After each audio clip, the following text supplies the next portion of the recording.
നമുക്ക് അസലൊരു ചിക്കൻ കറി വെച്ചാലോ cooker use ചെയ്തിട്ട്. അപ്പോൾ ആദ്യം തന്നെ കുക്കർ ചൂടായി അതിലേക്ക് എണ്ണ ഒഴിച്ചിട്ട് അതിലൊരു ചെറിയൊരു പിടി, അതായത് 2 സ്പൂൺ പെരിഞ്ചീരകം ഇടണം. അത് കാണിച്ചിട്ടില്ല, കണ്ട സവാള നോക്കിയാൽ അറിയാം അതിൻ്റെ കൂടെ പെരിഞ്ചീരകം കൂടി ഉണ്ട്. ശേഷം ഒരു 3 സവാള നീളത്തിലരിഞ്ഞത്, ഇതുപോലെ നീളത്തിൽ നൈസായി അരിഞ്ഞത് ഇടുക. അതിലേക്ക് കുറച്ച് കറിവേപ്പില, എന്നിട്ട് നല്ലപോലെ ഇളക്കിയെടുക്കുക. ഇതിൽ ഇളക്കിയെടുക്കുന്നതിലാട്ടോ ഇതിന് ടേസ്റ്റ് വരുന്നത്. സവാള പെട്ടെന്നായി കിട്ടാൻ കുറച്ച് ഉപ്പിട്ടാൽ മതി. ഉപ്പിട്ടിട്ട് പെട്ടെന്ന് വഴണ്ടി വന്നോളും. ശേഷം നമ്മൾ പൊടി എടുത്ത് വയ്ക്കുക. ഒരു 3 സ്പൂണ് മല്ലിപ്പൊടിയാണ് എടുത്തിട്ടുള്ളത്. അതിലേക്ക് ഒരു മീഡിയം എരിവുള്ള മുളക് പൊടി ഒരു 2-2.5 സ്പൂൺ നമുക്കിടാം. പിന്നെ ഇതിൽ ഒരു 1.5 സ്പൂൺ ഒരു മഞ്ഞൾപ്പൊടിയും കൂടി ഇടുന്നുണ്ട്. ഇത് നമ്മളൊരു പാത്രത്തിലേക്ക് മൊത്തത്തിലാക്കി വെച്ചാൽ നമുക്ക് ഇടാൻ എളുപ്പമായിരിക്കും. അപ്പോൾ ഒരു എന്താ പറയുക, നേരിട്ട് എണ്ണയിലേക്ക് ഇടുമ്പോൾ പെട്ടെന്ന് കരിഞ്ഞു പോകാൻ ചാൻസ് ഉണ്ട്. പിന്നെ കുറച്ച് ചിക്കൻ മസാല, ആച്ചീനിയാണ് ഇവിടെ എപ്പോഴും വീട്ടിൽ യൂസ് ചെയ്യാം. അപ്പോൾ ആച്ചീനിയാണ് ഞാൻ എടുത്തിട്ടുള്ളത്. അപ്പോൾ ഇത് കണ്ടോ, നന്നായിട്ട് സവാള നന്നായിട്ടായിട്ടുണ്ട്. അതിലേക്ക് ഇഞ്ചിയും വെളുത്തുള്ളിയും പേസ്റ്റ് ഒരു 2 സ്പൂൺ ഉണ്ടാവും കേട്ടോ. അതിൽ ഇഞ്ചിയും വെളുത്തുള്ളിയും പേസ്റ്റ് നല്ല ബ്രൗൺ കളറായിട്ടുണ്ട്. അങ്ങനെ ആവണം കേട്ടോ, എന്നാലാണ് ചിക്കന് നല്ലൊരു ടേസ്റ്റായിട്ട് വരുള്ളൂ. പിന്നെ 3 മീഡിയം സൈസിൽ തക്കാളിയാണ് അരിഞ്ഞിട്ടിട്ടുള്ളത് കേട്ടോ. എന്നിട്ട് നല്ലപോലെ ഇളക്കിയിട്ട് നമ്മൾ കുറച്ച് നേരം അടച്ച് വെക്കും. അടച്ച് വെക്കുന്നത് എന്താണെന്ന് വെച്ചാൽ തക്കാളി ഒന്ന് വെന്ത് കിട്ടാൻ വേണ്ടിയിട്ടാണ്. അപ്പോൾ പെട്ടെന്ന് ഉടഞ്ഞ് പോയിക്കോളും, നന്നായി ഉടഞ്ഞ് സവാളയുടെ കൂടെ ചേർന്നിരുന്നോളും.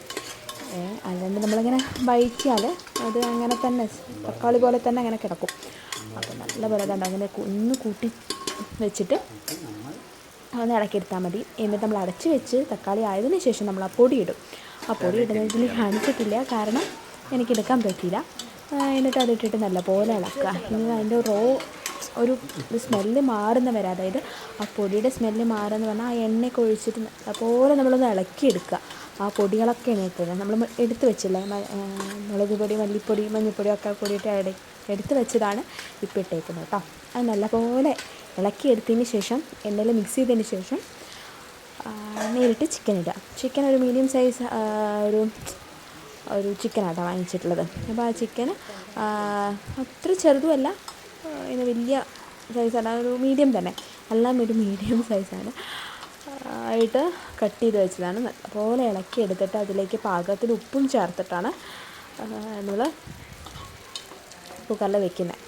ഇതിലേക്ക് ആദ്യം നമ്മളൊന്ന് മിക്സ് ചെയ്തതിന് ശേഷം കുറച്ച് നേരം അടച്ച് വയ്ക്കുക. അതിലെ വെള്ളമൊക്കെ ഒന്ന് വരാൻ തുടങ്ങുന്ന ആ ഒരു മസാലയൊക്കെ അതിലേക്ക് ചേരാൻ വേണ്ടിയിട്ടാണ് കുറച്ച് നേരം അടച്ച് വയ്ക്കുന്നത്. അതിന് ശേഷം ഒരു 2 ഗ്ലാസ് വെള്ളം ഒഴിച്ചിട്ട് ഒന്ന് ഇളക്കിയിട്ട് അടച്ച് വയ്ക്കുകയെന്ന് വെച്ചാൽ വിസിൽ വരാൻ നമ്മൾ വെയിറ്റ് ചെയ്യാം. അപ്പോൾ തന്നെ ഇതിൻ്റെ ഏകദേശം പണി മൊത്തം തീർന്നേ. ആ ഇളക്കുന്നതിലാണ് ഇതിൻ്റെ ഒരു ടേസ്റ്റ് വരുന്നത്. പാകത്തിനായി കിട്ടണമെല്ലാം അതിന് വേണ്ടിയിട്ട്. ഓക്കെ, എന്നിട്ട് ഇതെല്ലാം തന്നെ ഇപ്പോൾ നമ്മൾ വെള്ളം കുറവാണെന്നൊക്കെ വിചാരിക്കും. ഈ ചിക്കനിൽ നിന്ന് വെള്ളം ഇറങ്ങും കേട്ടോ. അപ്പോൾ ഇവിടെ ഇന്ന് ഗ്രേവി പോലെയല്ല വെക്കുന്നത്, കുറച്ച് വെള്ളം അതായത് ഒരു മീഡിയം വെള്ളത്തിലാണ് വയ്ക്കുന്നത് കറി. ഓക്കെ, അപ്പോൾ അതിന് ശേഷം കണ്ടോ ഉപ്പ് ഇട്ടിട്ട് എല്ലാം തന്നെ മിക്സ് ചെയ്തിട്ട് നമ്മൾ അടച്ച് വയ്ക്കണം. ഓക്കെ, വിസിൽ വന്നിട്ടുണ്ട്. ഒരു വിസിലും പിന്നെ കുറച്ച് നേരമാണ് വെയിറ്റ് ചെയ്യുന്നത്. കണ്ടോ, അപ്പോഴേക്കും ഈ സൈഡിൽ കൂടെ ആവി പോകുന്നൊരു പ്രശ്നം വരുന്നുണ്ട്. അപ്പോൾ അതുകൊണ്ട് ഞങ്ങൾ അത് തുറന്നിട്ട് കുറച്ച് നേരം കൂടി അടച്ചൊന്ന് വേവിക്കും. എന്താ വെച്ചാൽ ഒരു സൈഡിൽ കൂടെ വിസിൽ പോകല്ല, സൈഡിൽ കൂടെ ആവി പോകുന്നുണ്ടായിരുന്നു. അപ്പോൾ ഇത് നന്നായിട്ട് ആയിട്ടുണ്ട്, പക്ഷെ ഒന്നുകൂടി അതിൻ്റെ എണ്ണ പുറത്തേക്ക് വരണം.